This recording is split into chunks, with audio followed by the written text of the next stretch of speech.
की यात्रा करके आए हैं तो मुंबई में 3 दिन तक रुकेंगे।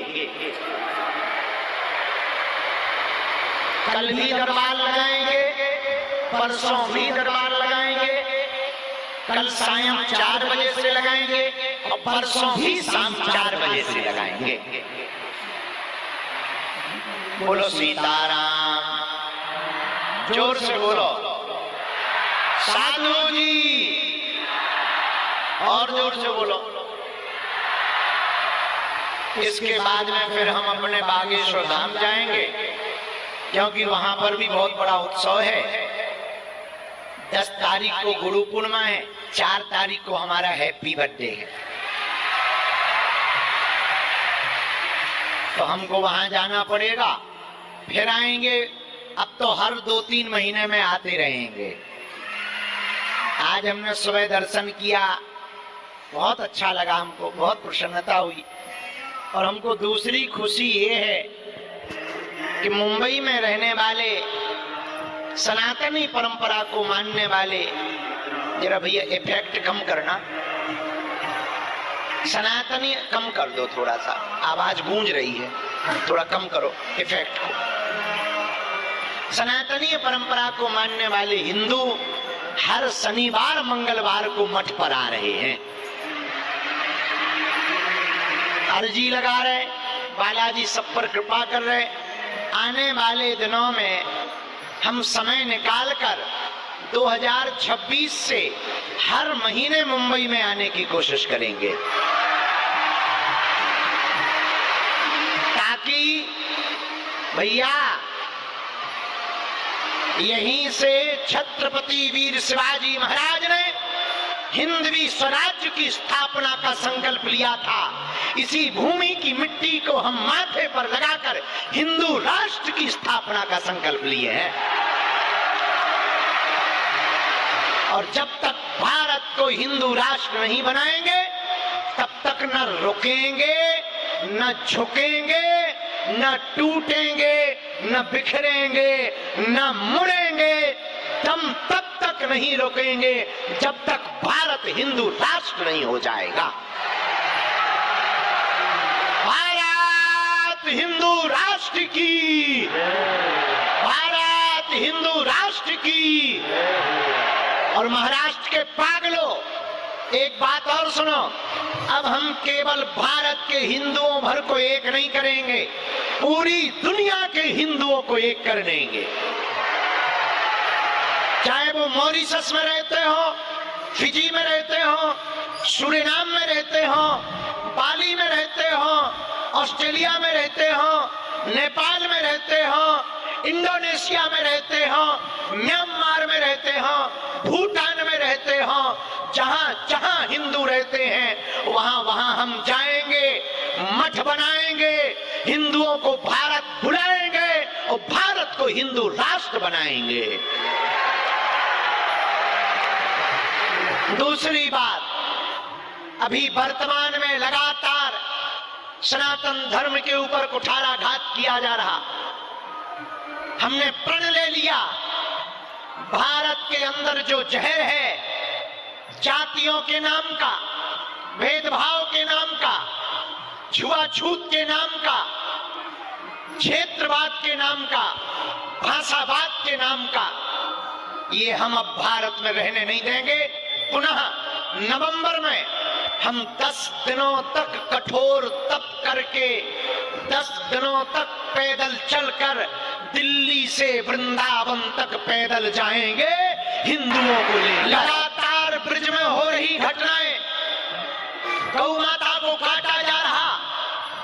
मथुरा में एक युवक ने अपना नाम बदलकर 20 हिंदू बेटियों को लव जिहाद का शिकार बनाया।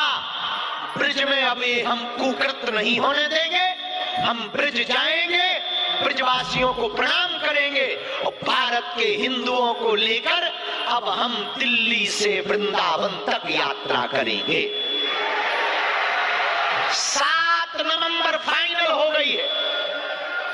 16 नवंबर को हम वृंदावन में 10 दिनों तक पैदल जाकर बांके बिहारी को झंडा चढ़ाकर ये मांग करेंगे ठाकुर जी से कि ब्रज को मांस मंदरा मुक्त कर दो और भारत के हिंदुओं को जगाकर भारत को हिंदू राष्ट्र बनवा दो। महाराष्ट्र के हिंदुओं, देश के हिंदुओं, कान खोलकर सुनो। हम 25 दिन तक बाहर रहे, हमें ज्यादा समय नहीं मिल पाया, लेकिन हमको खबरें मिली आ जाकर कई जगह पर जातियों के नाम पर, जातिवाद के नाम पर किसी कथावाचक का सिर की चोटी काटी गई। शायद उत्तर प्रदेश की घटना है, उस पर राजनेता अपनी रोटी सेक रहे, जातिवाद को बढ़ावा दे रहे। एक बात हम आज भिवंडी के इस मठ के, बागेश्वर सनातन मठ के मंच से घोषणा करके कह रहे, जातियों की राजनीति करोगे तो देश का बंटाधार हो जाएगा। देश को विश्व गुरु बनाना है, देश को न्यूजीलैंड, ऑस्ट्रेलिया और अमेरिका जैसा बनाना है, तो जातियों से उठकर अब भैया कास्टिज्म के ऊपर नहीं, राष्ट्रजम के ऊपर खेल खेलना पड़ेगा। कास्टवाद से ऊपर उठकर राष्ट्रवाद पर जीना पड़ेगा। हाँ, ये बात सही है कि किसी का सिर नहीं मुड़ाना चाहिए, चोटी नहीं काटनी चाहिए। जिन्होंने भी ये कार्य किया ठीक नहीं किया। हम जातिवाद के पक्ष में नहीं है, चाहे वो कोई भी हो, लेकिन जाति बदल करके आपको दूसरी जातियों के नाम का सहारा लेकर भगवान की कथा कहने के लिए भगवान के साथ फ्रॉडगिरी भी नहीं करनी चाहिए। जिन्होंने भी चोटियां काटी, सुनो, आपको न्यायपालिका नहीं बनना चाहिए। भारत में दंड देने का विधान न्यायपालिका को है। यदि कोई गलत कर रहा, फ्रॉड कर रहा, अपने नाम के 2-2 आधार कार्ड बनाए हैं, पुलिस को बताओ, उसका फ्रॉड पकड़ा जाए, वो जेल जाएगा। किसी को दंड नहीं देना चाहिए और जातिवाद के नाम पर नहीं देना चाहिए। लेकिन उस कहानी में बहुत स्टोरी निकल कर आई, बाद में तरह तरह की बातें निकल कर आई। सत्य और असत्य तो बजरंगबली जाने, पर हम राजनेताओं से जरूर कहेंगे, भैया देश को बर्बाद मत कर दो, देश को खोखला मत कर दो। हम तो विदेशों में देख कर आए, वहां सबसे पहले अपने देश के लिए जीते हैं। जो देश के लिए जिए वही इंसान है, वरना मरा हुआ मुर्दा है। भारत को बचाने के लिए जातियों से ऊपर उठना पड़ेगा। भारत को बचाने के लिए हिंदुओं, क्षेत्रवाद से ऊपर उठना पड़ेगा। हमने कहीं कहीं खबर सुनी, भाषा के नाम पर राजनीति हो रही, भाषा के नाम पर लोगों को प्रताड़ित किया जा रहा।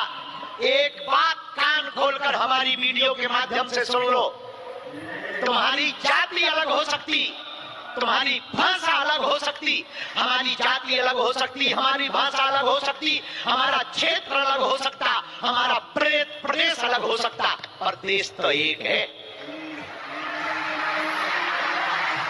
तिरंगा तो सबका एक है, बोलो हाँ या ना। झंडा तो सबका एक है, बोलो हाँ या ना। तुम्हारा मजहब अलग हो सकता, तुम्हारा प्रदेश अलग हो सकता, तुम्हारी भाषा अलग हो सकती, तुम्हारी जाति अलग हो सकती, तुम्हारा विचार अलग हो सकता, पर भैया दिल तो पक्का हिंदुस्तानी सबका एक है।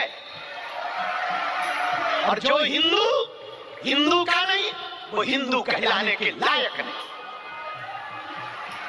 और हमारी बात पर बवाल बनाने वाले, तरह तरह के वीडियो बनाने वाले ठटरी के बरे हरो, सुन लो कान खोलकर। लोगों को शुगर होती है, वो शुगर टेस्ट कराते हैं। किसी का बीपी हाई होता है, वो बीपी टेस्ट कराते हैं। हिंदू होकर के तुम्हें हमसे दिक्कत हो, तुम डीएनए टेस्ट कराओ। पर हम तो अपना कार्य छोड़ेंगे नहीं। और महाराष्ट्र के हिंदुओं, तुम भी तैयारी कर लो, वरना वो दिन दूर नहीं जब तुम्हारी भी बहन बेटी के साथ अत्याचार होगा तब तुम पछताओगे कि हमने गुरुजी के साथ कदम से कदम नहीं मिलाया, उसका परिणाम भोग रहे। पहलगांव जैसी घटना फिर दोहराई जाएगी, वरना कन्हैयालाल दर्जी जैसी हत्या फिर की जाएगी, रामचरितमानस वरना फिर जलाई जाएगी, जातियों के नाम पर राजनीति फिर की जाएगी। हिंदुओं, यदि तुम देश को बचाना चाहते हो तो भारत को हिंदू राष्ट्र बना लो। तुम तो ठीक हो, पाकिस्तान में हिंदुओं की बेटियों को उठा ले जाते हैं, 12-12 साल की बेटियों को उठा ले जाते हैं। बांग्लादेश में मंदिरों को जलाया जा रहा है, नेपाल में हिंदुओं की दुर्दशा है, विदेशों में हिंदू